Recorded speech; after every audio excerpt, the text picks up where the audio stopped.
The Caterpillar 416 is an older machine and it first appeared in 1985.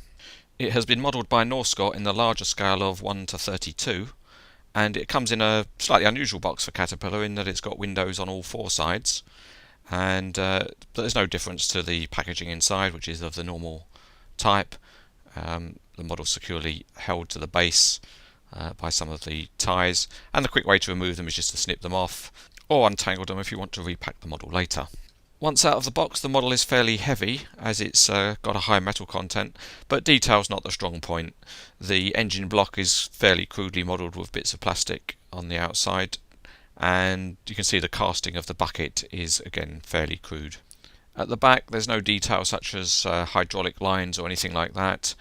The rivets are quite large, but they are painted yellow so they don't look too bad, and if you go to the roof you can see that the lights are painted.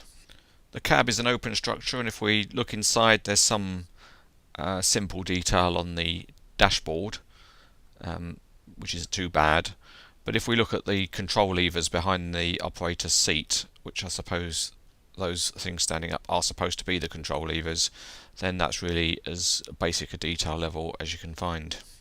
So let's check out some of the features. Well, it rolls along nicely enough. You can see underneath there's no detail. Both of the wheels are on a common axle, and there's no steering on the front axle, which is a bit of a disappointment.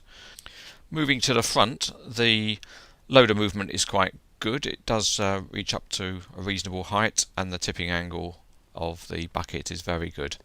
And the cylinders are stiff enough to be able to hold any pose you want to set. At the rear there are a couple of working stabilisers, so you can lower the pads to the ground, although they're not stiff enough and the range of movement isn't good enough to actually raise the rear wheels off the ground and leave the model posed that way. With the pads down it's possible to work the backhoe. There's a reasonable range of left to right movement, and it can reach out and pose the digging bucket in a variety of ways, all of which is pretty reasonable. It doesn't seem to quite fold up fully though, so it doesn't really look like it poses correctly as if it was in a travelling mode. In summary, the Cat 416 from Norscot is a pretty basic model in terms of detailing, certainly compared to the standard of modern models, but as a plus point it is strong and robust, so it would take some rough handling.